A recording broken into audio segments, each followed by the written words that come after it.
I repurpose my podcast to YouTube. I repurpose everything to everywhere. One of the interesting things here is that so many people want to take their podcast and put it on YouTube, but it is not that clear cut. So what I want to do right now is talk about the basics and the lessons that we learn in repurposing our podcast, the Podcast Accelerator, to YouTube. Now, before I do that, I need to be telling you to just go and check out this ultimate podcast marketing tutorial over at captivate.fm/marketing.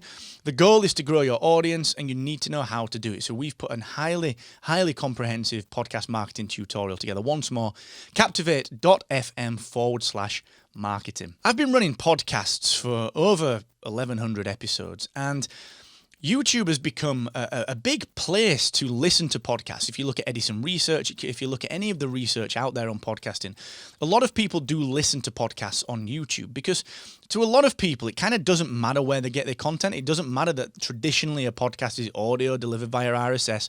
The industry has developed and content consumption has developed enough that it kind of doesn't matter to a lot of normal people. Geeks like us, of course, we are podcast purists and it should be audio and delivered via RSS. But to the consumer, to my mum, who's always my avatar, she doesn't care. If she can get specific content that she wants, she doesn't care whether it's on YouTube or whether it's on Facebook or whether indeed it is via a podcast. She just wants her own access to content. So many things have cropped up recently that allow you to push audio from your podcast into YouTube without that much work. And I posit that that might not be the way to do it. We do have, for example, with Captivate, we have the ability in your podcast hosting to take your audio, create an automatic on-the-fly video with a nice image, a cheeky little waveform, and push it up to YouTube. Heck, we've tested that. We've done that with the Podcast Accelerator on multiple occasions. In fact, there's a whole library of content on the YouTube channel that is that type of content, but we stopped doing that. The reason we stopped doing that is because this is the biggest takeaway from this entire session. The biggest thing that we learned from doing that was the mediums are different. You have to respect each platform of its own right. So what I'm talking about here is that in a podcast, you can get away with certain things. You can get away with different types of audio mixing, different types of editing. Heck, with the Podcast Accelerator, I don't edit. But if you're watching the YouTube version of this, you'll see our editor, Stephen, a wonderful editor, he's added some jump cuts. He's made the audio and the video much more concise because habits are different. Listening can be done more passively, and I can take a little bit more time over that. Video content, the attention span needs to remain. The jump cuts keep my attention on the screen. And also it makes the content a little bit shorter while still getting the point across. So you've got to start to respect the medium. And that is the biggest thing that I want you to understand. The basic rule of repurposing is to make sure you respect the platform. So if you go from audio to YouTube, make sure that if you are recording your podcast with the intent of putting it on YouTube, that you bear that in mind and that you structure your podcast in such a way that it can be edited for YouTube. There are a couple of people that do this quite well. I actually like to think that we do it quite well with our Podcast Accelerator because we make specific YouTube videos like this one. This episode of the Accelerator is also a YouTube video. So if you are looking at this on YouTube, hey, look at the lighting, look at the rig, look at the jump cuts, look at how we start the video without the accelerator intro, without the audio intro, without the sponsor messages. But if you're listening to the audio version, it's the same content, but you can't see the lighting, you can't see the camera rig.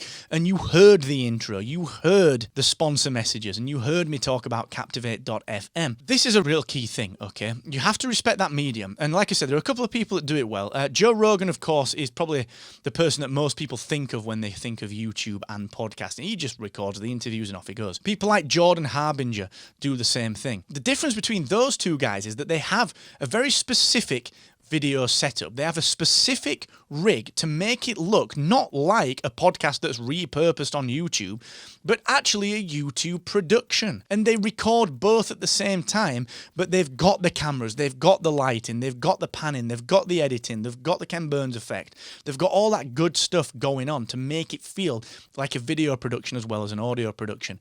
And on the flip side of that, you've got people like Michael Rosenbaum. You might know him as Lex Luthor from Smallville. I'm a huge geek, and I follow Michael Rosenbaum. He's got a fantastic podcast called Inside of You, and it's also a YouTube production as well. And he does, even though it's video in the interviews, and it's not the same production level as Rogan or as Harbinger, he actually makes sure that it's got the actual graphics, it's got the video intro, it's got the little names appearing above the guests and above himself. So it feels, when you watch this on YouTube, like you are watching it on YouTube. Now, what I want you to do, action point, go back and actually listen to some of the earlier episodes of the Podcast Accelerator when we started filming them. You will start to see on YouTube, so youtube.com/rebelbasemedia, choose the Podcast Accelerator playlist and watch the evolution. So you're going to see the early days is that static image. It's just the audio playing over an image in a waveform. Next, you'll see us experimenting with the rig.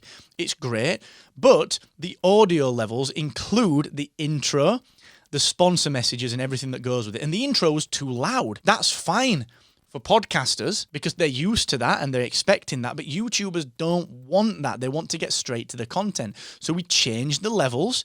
It's actually a little bit better now for podcasting as well. The levels are a little bit better. We cut from maybe 40, 50 episodes back. We started cutting, and I designed the episodes along with Rachel, where I will start the video version after the audio version has done its intro and so on. So when you listen to the audio version, go and compare this episode of the Podcast Accelerator in your podcast app with the video over on YouTube. You'll see where they sync up, but the audio version has something different at the beginning. And it's because the YouTube audience wants something different. And they told us that in the comments on LinkedIn and so on and so forth. They told us that. To recap, if you're going to repurpose content, don't just simply allow it to publish to YouTube unless you've designed your podcast to work well without any work for YouTube.